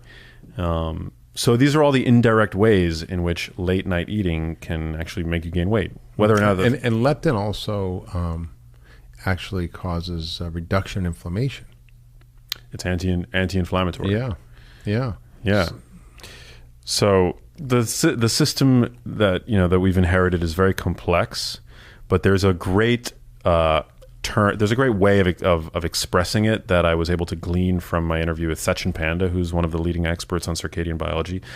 At a certain point in the evening, you have to kind of consider the kitchen having closed. When you go into a restaurant after hour. Happened to me last night. I was in Washington, D.C., and I went with my friend Congressman Tim Ryan. We tried to go at a Mexican place. It was like this healthy vegan kind of taco place, and they were shut. Like, kitchen's closed. Yeah. We had to find some other place. Yeah. So, I mean, if you just think about your body in the same way, and, it's a little bit of a term of art. You could digest anything at any time of day. Does that mean it's going to be optimal? Not necessarily. So at a certain point, I would say give yourself an 8 p.m. or 9 p.m. cutoff and say the kitchen's closed in your body, and that's it. Yep. You're winding down. You're getting ready for bed. You're not going to be as insulin sensitive in the evening as you were during the day. Also, metabolism, especially when eating lots of carbs, can cause insulin to spike, which can negatively affect hormones like growth hormone. It can affect the way that your brain cleans itself up because of an interaction with insulin degrading enzyme, which we know dismantles the plaques that are associated with Alzheimer's disease. So, which is often called type 3 diabetes. Yes. Alzheimer's it's basically diabetes of the brain. If you're diabetic, your risk of Alzheimer's is 4-fold higher. That's 400% higher. Yeah. That's staggering. It's a great We reminder. also talk about a couple other things that are really great for the brain, like exercise, which I think 80+% of Americans don't get enough of. I know. So what's the connection between brain health and exercise? Well, exercise is such a big topic, and a lot of people are talking about it. I just think that it's really important to underscore that exercise is, you're always talking about how food is medicine. Exercise is medicine. Yeah, I always just say if exercise was in a pill, it would be the most powerful drug ever invented. It really would be. It really would be. So I'm a big fan of resistance training. I think this is something that not enough people are talking about. Women, I see, can be afraid of weight training. They don't want to get too big and too bulky. I've been trying to get jacked for 20 years. It's not easy. It doesn't happen overnight. Resistance training, going to the gym, getting stronger, building muscle, prioritizing protein at every meal. It's gonna cause a recomp of your body, essentially. Yeah. And I've been trying. I started at about 60 years old. I'm in the gym. It's struggle street, but I'm starting to like it. But I think it's working. I can see a big change in my body, and I feel stronger and less pain, and it's good. Yeah, I mean, if nothing else, having more muscle on your body provides a sink for excess energy, for excess glucose, excess starch and sugar that's going to make its way onto your plate inevitably. as much as we try to abide by the blood sugar solution, and others who have told us to, to really wrote that. I mean, great book. It's important to note that, like a New York City apartment, and I know you know this, Mark, there's not a lot of place to store stuff. Nope. And that's especially true in the body of sugar.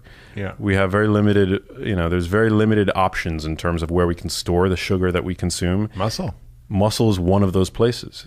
And by growing more muscle, by getting to the gym, you provide a sink, basically, to soak up extra sugar that you might consume, or starches, or what have you. That's good, because yesterday I went to a class called Yoga Sculpt, which is basically like yoga with weights. Oh wow! Which was hard as heck, but I told myself it was good for me. And Max would be happy with me if I did that. You're looking lean. I mean, I gotta good. admit, yeah. I know. I didn't want to say this. I probably shouldn't say this, but I eat healthy and exercise. And it's like I have to make sure I don't lose too much weight. Wow. So. Yeah, there's also something that happens with exercise that's really cool, which is that it stimulates this chemical in your brain. It's like miracle grow. Can you tell us about that? Yeah. So exercise stimulates a protein called brain-derived neurotrophic factor, or BDNF. Or miracle grow for Miracle grow for the brain, yeah. It promotes the survival of our existing brain cells. It promotes the growth of healthy new brain cells. So it makes new brain cells, and it increases the connections between your brain cells, so your brain works better. Yeah, you can actually. I believe there's a YouTube video where BDNF is sprinkled on dendrites, which causes them to sprout. Those are like parts of your nerve cells. Yeah, it's like the physical correlates of memories, actually, and so it's like a chia pet. And we can cause this upregulation of BDNF in our brains by exercising. And I think for a long time, the emphasis was on aerobic exercise, and aerobic exercise is great. We know that aerobic exercise can cause growth of the memory center of the brain, the hippocampus, which is vulnerable to Alzheimer's disease and aging. But we now know, thanks to new research, that whatever the exercise modality is that you enjoy doing, even resistance training can boost BDNF. So just being more active. That's great. So you talk about this thing in the book, which is like a marathon in 10 minutes. Yeah. How do I do that? Yeah. How do you basically get the benefits of running a marathon in just 10 minutes? It's high intensity interval training. So along with resistance training, I think HIIT training, HIIT, crucially important.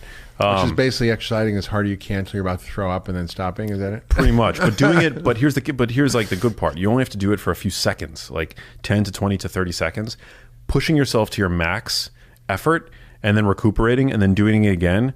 And so what the study found is that when you take subjects and you have them do this HIIT routine, about a 2-minute warm-up, and then 4 or 5 cycles of all-out either cycling or swinging around the big, heavy battle ropes, which is something that I enjoy doing, or doing sprints up a hill, that people are able to achieve the same boost to their cardiorespiratory fitness as people who are doing like 30 to 45 minutes of steady-state cardio on a treadmill. It's really shocking. There's some great studies that I reviewed about this, where if you do high intensity interval training, you literally can exercise like a fraction of the time and get far more benefit than if you ran an hour a day. You burn 9% more fat, and you actually increase your metabolism. And what's incredible about it is it's not just the calories you burn when you exercise, because you're going to burn more calories if you're running for an hour than if you're doing high intensity interval training.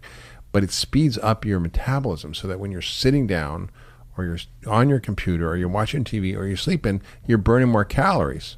So, and people who are fidgeters also tend to burn more calories too. Yeah. People who overeat tend to fidget more. Yeah. And fidgeting is a great way to burn calories, actually. Fidgeting falls under the category of non-exercise physical activity that I talk about in the book. That can It's called NEAT, non-exercise. Yeah. How neat is neat?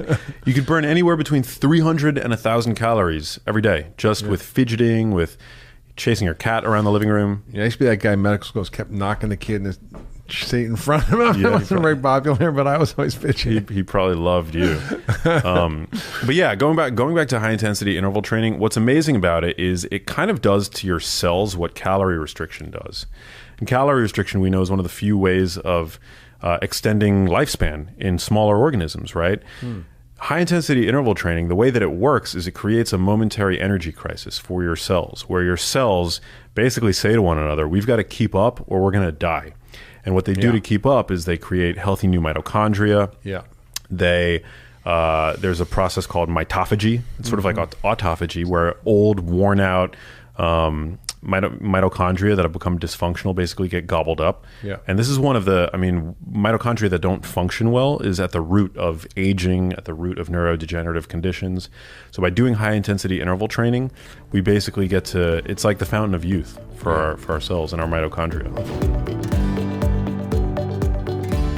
Number one, I better make sure my gut's in order, because I just had inflammatory process in my brain that's going to affect lymph drainage. It's going to affect the blood-brain barrier, which protects my brain. If I have leaky gut, I've got leaky brain. And after trauma, you will have an autoimmune response. Yes. And that autoimmune response, if your gut isn't healthy, could be quite dramatic. Yeah. And now, on top of your brain injury, you're having autoimmunity, which is going to prevent you from healing well. So I started doing some different things. One of the things that you really want to try and do is you want to make sure that you go to the gut, make sure your gut's healthy, and you're eliminating any inflammation that you can have. So I really cleaned up my diet. And when you're sick, you begin to realize, maybe my diet wasn't as good as I thought it was. And I made some significant changes. I went gluten-free, and all of a sudden, that bloating I'd get occasionally, that some of those GI things I'd been ignoring went away. So I went gluten-free, really a big deal. I started using really high-dose fish oil, because there are studies that show higher doses of fish oil can really help in the brain injury, improving neuronal regenesis, membrane. Omega-3s are very important for membrane integrity. So I went up to 10 grams per day. That's like 10 pills almost. Yeah, I was taking a lot of fish oil. The real first inflection point, though, was my sleep. Brain injuries definitely impact your ability to sleep. So I needed to really find ways to work on my sleep. I tried melatonin, which will trigger your body into the right rhythmic pattern, but it just triggers you to get into sleep and won't necessarily maintain it. I was really having a hard time maintaining sleep. So I started working with an advanced medical provider who grows organic hemp. And he was able to create a combination of CBD, THC with botanicals specifically to help me sleep. When I started using that, I started to sleep. That was the first time I started to feel like I might get better. Because up to that point, I was depressed, flat, really had to work hard for memory recall. Everything I did took me so much longer to get done. Yeah. I was working 24/7 just to keep up with stuff that should have been done in 6 hours. So that was the big first inflection point. And I also started taking lithium orotate, which is known to increase BDNF, which is Miracle-Gro for the brain. So BDNF helps with neuroregenesis. It also helps your neurons speak to each other. It makes those transactions occur faster, and allows more neurons to combine at a junction to talk to each other. So I started using that. But the next big major inflection point was when I started meditating. I had never meditated. And I came across a book just serendipitously. I use Amazon Books as a library, and I was just flipping through different things. I'm going to look up some things on Amazon, and I found a book. And I started using this technique. And I started can I mention the book? Sure. Yeah. So it was Stress Less, Accomplish More by Emily Fletcher. And I think, did you write She's been on my podcast. Right. Did you write the forward for that? I did. Right. So that's what I thought. So I opened the forward. And I'm like, oh my heavens, Mark wrote the forward for this. It must be a good book. So I start She's my listening. meditation teacher. Yeah, so I started listening to it, and she narrates her own book. It was just amazing, and she went through the science of meditation and what it actually physically does to the brain. It increases the thickness of the connection between the right and the left brain, called the corpus callosum.